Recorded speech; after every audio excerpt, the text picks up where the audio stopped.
What God has united, human beings must not divide. மத்தேயு 19:6. கடவுள் இணைத்ததை மனிதர் பிரிக்காதிருக்கட்டும். இது கிறிஸ்து வழங்கும் வாழ்வு தரும் நற்செய்தி. கிறிஸ்துவே உமக்கு புகழ்.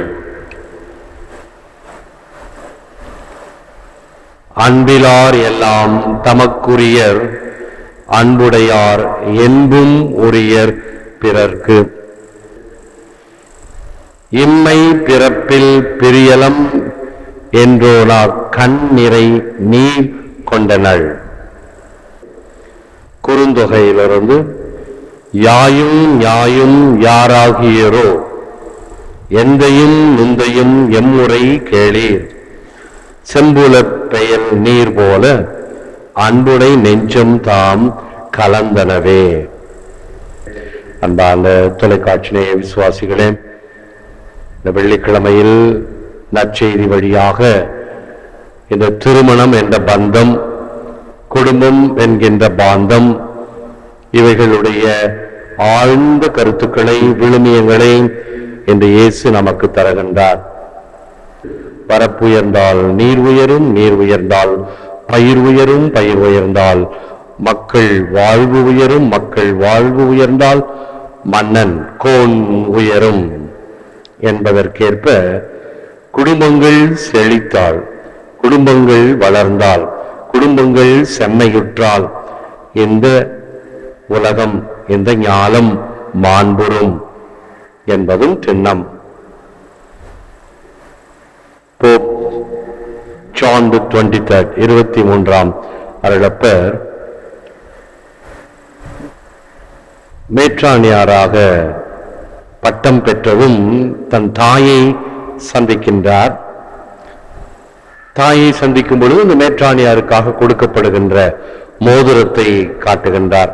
அம்மா, இந்த மோதிரத்தை பார்த்தீர்களா? உங்கள் மகன் இப்பொழுது ஒரு ஆயர், ஒரு பிஷப் என்று பெருமையோடு காட்டுகின்றார். ஆனால் அவர் தாய் தாழ்ச்சியோடு தன் கையில் இருக்கக்கூடிய திருமண மோதிரத்தை காட்டி, மகனே, இந்த மோதிரம் இல்லை என்றால் அந்த மோதிரம் வந்திருக்க முடியாது என்று சொன்னார்களாம். உண்மை. திருமணம் என்ற பந்தத்தினால் ஏற்படுகின்ற குடும்பங்கள், அந்த குடும்பங்கள் உருவாகி நன்மக்களை பெற்று இந்த உலகம் மாண்புற வேண்டும் என்பது இறைவனுடைய திட்டம். ஆகவே இந்த உலகம் மாண்புற இறைவன் உருவாக்கிய இந்த அருட்சாதன திட்டத்தை தான் திருமணம் என்று இன்னும் புனிதமாக கருதுகிறோம். இப்பொழுதெல்லாம் பல வகையான புதிய புதிய ஃபேஷன்ஸ், ஸ்டைல் வந்து கொண்டிருக்கிறது. இந்த குடும்பம் என்ற புனிதத்தை குலைக்கவும், திருமணம் என்ற பந்தத்தை காற்றில் விட்டுவிடவும் ஏராளமான உதாரணங்கள் நமக்கு தெரியும். ஆனாலும் இதோ அவ்வப்பொழுது நாம் விவிலியத்திலிருந்து இப்படிப்பட்ட சிந்தனைகளை நாம் தியானிக்கும் பொழுது நாம் பெறுகின்ற செய்தி நமக்கு வாழ்வாக அமைய வேண்டும். இந்த அருளாளர் பட்டம் பெற்ற நம் முன்னாள் போப்பாண்டவர், in his answer to the Pharisees, Christ put forward to his interlocutors the total vision of man, without which no adequate answer can be given to questions connected with marriage. திருமணத்தை பற்றிய வாக்குவாதங்களிலே ஆண்டவர் இயேசு கொடுக்கின்ற ஆழ்ந்த உண்மை என்ன? இந்த மன தூய்மை, மனதாராளம், மன தியாகம். அதைத்தான் துவக்கத்திலேயே திருக்குறள் வழியாக எடுத்துரைத்தேன். அன்பிலார் எல்லாம் தமக்குரியர், அன்புடையார் என்பும் உரியர் பிறருக்கு. அன்பு இருக்கும் பொழுது அனைத்தையும் கொடுக்கக்கூடிய வகையில்தான் அமையும். அதுதானே நம் தாய் தந்தையர். பிள்ளைகளுக்காக அனைத்தையும் கொடுப்பவர்கள். தந்தை அகலாக, தாய் எண்ணெயாக, பிள்ளைகள் திரிகளாக எரியும் விளக்குதான் அகல் விளக்கு. ஒரு குடும்பம் என்பது இப்படி இருக்க வேண்டும். ஒருவருக்கொருவர் தியாக சிந்தனையோடு இருக்க வேண்டும். திருமணம் என்ற பந்தத்தால் இணைக்கப்படும் பொழுது அது ஒரு புனிதமான ஒரு உடன்படிக்கை, ஒரு covenant. It is not a contract. ஒரு கான்ட்ராக்டர் என்ன செய்வார்? ஒரு ஒப்பந்தம் செய்து கொள்கின்றார். அந்த ஒப்பந்தம் காலக்கெடுவிலே முடிந்து விடுகிறது, அல்லது அந்த வேலை முடிந்ததும் முடிந்து விடுகிறது. அதன் பின்னும் அது தொடர்வதில்லை. உதாரணமாக ஒரு ரோடு போடுறது, ஒரு பாலம் கட்டுறது, ஒரு வீடு கட்டுறது, இப்படி ஒரு கான்ட்ராக்டர் நம்மோடு ஒரு கான்ட்ராக்ட் ஒப்பந்தம் செய்கிறார் என்றால் அந்த வேலை முடிந்ததும் அத்துடன் அவருடைய பணி முடிகிறது. அவருக்கும் நமக்கும் இருக்கக்கூடிய பந்தம் முடிந்து விடுகிறது. பந்தம் என்றே சொல்ல முடியாது, ஓரளவு தொடர்பு, இந்த ரயில் சிநேகம் என்பது போல. ஆனால் இந்த திருமணம் என்ற பந்தம் அப்படி அல்ல. இது அதையும் தாண்டியது. in times of good, in times of bad என்று ஆங்கிலத்திலே அந்த உறுதிப்பாட்டை கொடுக்கும் பொழுது மணப்பெண்ணும் மணமகனும் கரம் பிடித்து இன்பத்திலும் துன்பத்திலும் உடல் நலத்திலும் நோயிலும் நான் என்றும் உனக்கு பிரமாணிக்கமாக இருந்து என் வாழ்நாள் முழுவதும் உன்னை நேசிக்கவும் மதிக்கவும் வாக்களிக்கிறேன். இதுதான் திருமணம். அதனுடைய சடங்காக, அடையாளமாக தாலி கட்டுதலோ, மோதிரம் அணித்தலோ, மாலை மாற்றிக்கொள்ளுதலோ நடைபெறுகிறது. ஆகவே இந்த அடையாளம் என்று சொல்லும் பொழுது அதுவும் புனிதம். தாலியை மங்களகரமாக நினைப்பது நம்முடைய கலாச்சாரம். இப்பொழுது தாலியை கழற்றி ஆணியிலே மாட்டி வைத்து விடுகிறார்கள். அல்லது சண்டை வந்துவிட்டால் கணவனுக்கும் மனைவிக்கும் இந்தாடா உன் தாலி, நீயும் வேணாம், உன் கல்யாணமும் வேணாம் என்கின்ற வாக்குவாதங்கள் மிக மிக பிரபலம் அநேக குடும்பங்களில் நடந்து கொண்டிருக்கின்றன. எந்த புனிதத்தை காத்து கொண்டிருக்கிறோம்? என்னுடைய நண்பர், நெடுங்கால நண்பர், பெல்ஜியத்திலிருந்து, அவர் தத்தெடுத்த பிள்ளைகள் 2 பேர், இந்திய பிள்ளைகள். 2 பேரும் என்னிடம் வந்து ஒரு சில நாட்கள் தங்கி சென்றிருக்கிறார்கள். கடந்த காலத்தில் மகனும் மகளும், மகன் வந்த பொழுது கோவிலிலேயே தங்கி இருந்ததினால் இந்த வழிபாடுகளை பார்த்து சற்று ஈர்க்கப்பட்டு இனி நான் இப்படிப்பட்ட ஒரு ஆன்மீகத்தில் வாழ்வேன் என்று சென்றால், மகள் வந்து தன்னுடைய பாய் ஃப்ரெண்ட் வந்து இந்தியாவை சுற்றி பார்த்த பொழுது திடீரென்று அவர்கள் ஒரு நாள் திருப்பலிக்கு முன்னதாக நாங்கள் போகிறோம், அப்படியே கேரளாவுக்கு போய் மெட்ராஸ் போய் போகிறோம் என்று சொன்னதினால் அவர்களுக்கு ஒரு நல்ல பரிசு கொடுக்க முடியவில்லை. என்னிடம் ஒரு அம்மா ஒரு தாலி கொடுத்திருந்தார்கள். அந்த தாலியை எடுத்து அவர்களுக்கு கொடுத்து, பரிசாக கொடுத்து, நீங்கள் திருமணம் செய்வதாக இருந்தால் இந்த அடையாள சின்னத்தை வைத்துக் கொள்ளுங்கள், இது ஒரு மங்களகரமான புனிதமான சின்னமாக திருமணத்துக்கு அமையும் என்று சொல்லி பரிசாக அதை கொடுத்தேன். அவர்கள் சென்ற ஒரு வாரத்திலே எனக்கு கடிதம், இமெயில் வழியாக அந்த பெண் அனுப்புகிறாள். ஃபாதர், நீங்கள் கொடுத்த அந்த பரிசுக்கு நன்றி. நாங்கள் திருமணத்தை பற்றி சிந்திக்கவே இல்லை, தொடர்ந்து வாழ்வோம், இதுதான் இன்றைய கலாச்சாரம். உனக்கு பிடிக்கிறதா, எனக்கு பிடிக்கிறதா, வாழ்ந்து கொண்டு இருப்போம், பிடிக்கவில்லையா நம் வழியை பார்த்து கொண்டு போவோம் என்று இருக்கின்ற காலகட்டத்திலே இந்த திருமணத்தை நாங்கள் மிக மிக ஆழமாக சிந்திப்பதற்கு நீங்கள் கொடுத்த அந்த அன்பு சின்னம் உதவியது. நாங்கள் திருமணம் செய்து கொள்ளப் போகிறோம் என்று எழுதினார். அதே போன்று திருமணம் செய்து கொண்டார். நம் நாட்டு கலாச்சாரங்கள் இப்படி இருக்கின்றன. இது ஒரு பக்கம். அடுத்ததாக இந்த மனத்துறவு, இயேசுவுக்காக, விண்ணரசுக்காக இதையும் துறந்து வாழ்வோர் நமக்கு தெரியும், துறவரம் என்று இதை அழைக்கின்றோம். ஆக இறைவனுடைய அழைப்பு ஒன்று குடும்ப வாழ்க்கைக்கு, இன்னொன்று இந்த துறவற வாழ்வுக்கு. இதுவும் புனிதம் நிறைந்தது, இதுவும் விரும்பி ஏற்றுக்கொள்ளக்கூடியது. அப்படி விருப்பத்தோடு ஏற்றுக்கொள்கின்ற இதை முழுமையாக வாழப்பட வேண்டும்.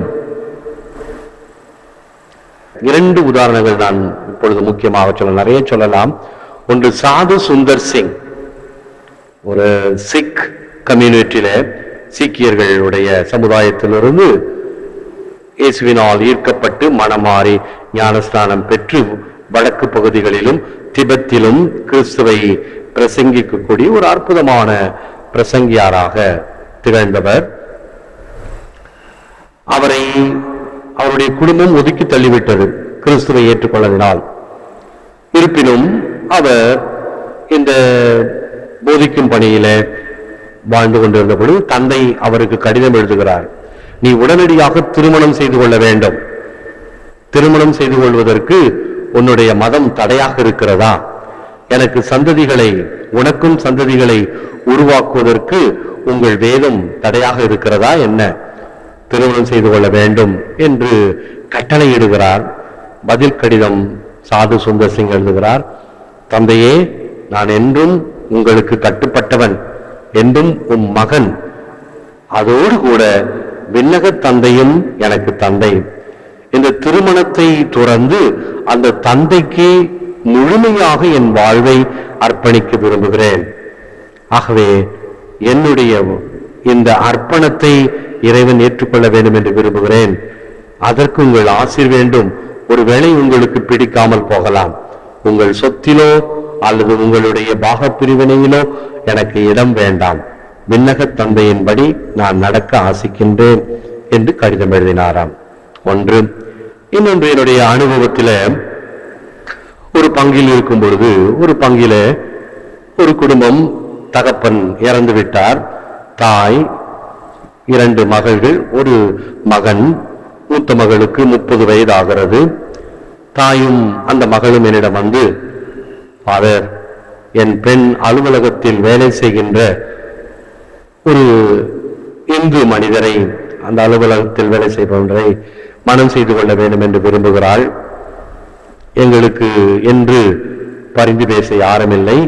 தந்தை ஸ்தானத்தில் நீங்கள் போய் அவரை சந்தித்து அவருடைய விருப்பம் என்ன, மனநிலை என்ன என்று கொஞ்சம் அறிந்து வந்து எங்களுக்கு சொல்லுங்களேன், சற்று உதவுங்கள் என்று கேட்டார்கள்.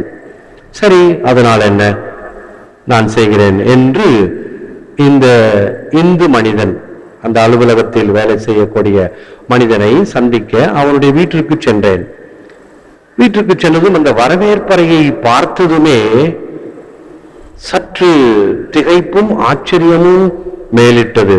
ஏனென்றால் அந்த வரவேற்பு அறை ஒரு தெய்வீக மனம் கமழும் ஒரு அறை போல இருந்தது.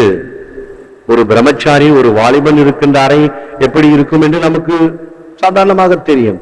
ஆனால் இந்த மனிதன் ஒரு வித்தியாசமான மனிதனாக, நீண்ட தாடி, ஜடாமுடி, அமர்ந்து கொண்டிருக்கிறார். அவருக்கு முன் இதே போன்று ஒரு ஸ்டாண்ட், அதில் பகவத்கீதையோ ஏதோ வேத புத்தகம் திறந்து வைக்கப்பட்டிருக்கிறது.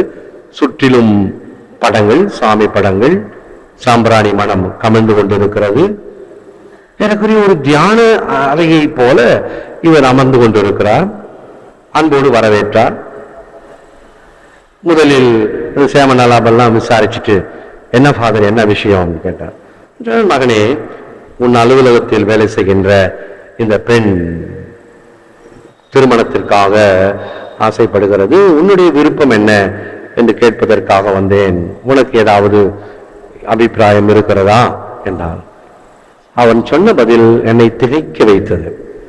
ஃபாதர், நீங்கள் எப்படி உங்கள் கிறிஸ்துவுக்காக, உங்கள் மறைக்காக திருமண துறவு பூண்டு வாழ்ந்து கொண்டு இருக்கிறீர்களோ, உங்கள் வாழ்க்கையை அர்ப்பணித்துக் கொண்டிருக்கிறீர்களோ, அதே போன்று நானும் என் வாழ்வை இதோ இத்தகைய சூழ்நிலையிலே வாழ விரும்புகிறேன்.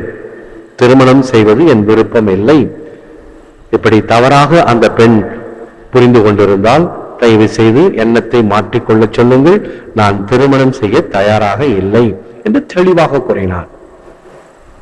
ஆகவே இந்த திருமண துறவு என்பது முழுமையாக அர்ப்பணத்தோடு வரும் பொழுது அது ஆழம் நிறைந்ததாக, அர்த்தம் நிறைந்ததாக அமையும். Our love should not be just words and talk. வெறும் வார்த்தைகள் ஆக இல்லாமல், it must be true love which shows itself in action. 1 யோவான் 3:18. பிள்ளைகளே, நாம் சொல்லிலும் பேச்சிலும் அல்ல, செயலில் உண்மையான அன்பை விளங்கச் செய்வோம். ஜெபம். முழந்தால் இருப்போம். Lord Jesus Christ, your call to holiness extends to all in every state of life. Sanctify our lives as married couples and as singles, that we may live as men and women who are consecrated to you. ஆண்டவராகிய இயேசு கிறிஸ்துவே, எல்லா நிலையிலும் புனிதமான வாழ்வுக்கான உம் அழைப்பை நாங்கள் ஏற்று வாழ அருள் புரியும். இல்லறத்திலோ அல்லது துறவரத்திலோ உம்மால் இணைக்கப்பட்ட எங்கள் வாழ்வை புனிதமாக்கியருளும்.